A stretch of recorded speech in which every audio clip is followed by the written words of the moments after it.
Hello guys and welcome to the channel. Today I'm going to show you how you can customize watermark on your photos in the Samsung Galaxy M04.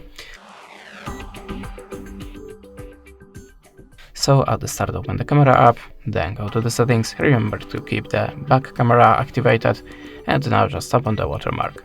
Now we have a few options to edit. We can add your own text here.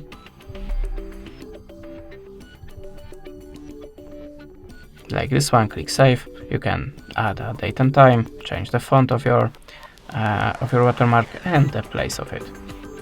If you're ready, go back to the camera, take your photo, and you should see the customize watermark here. This is our watermark, and this is our previous watermark, the more defaulty. That's it. Thanks for the watching. Leave us a subscribe, comment, and goodbye.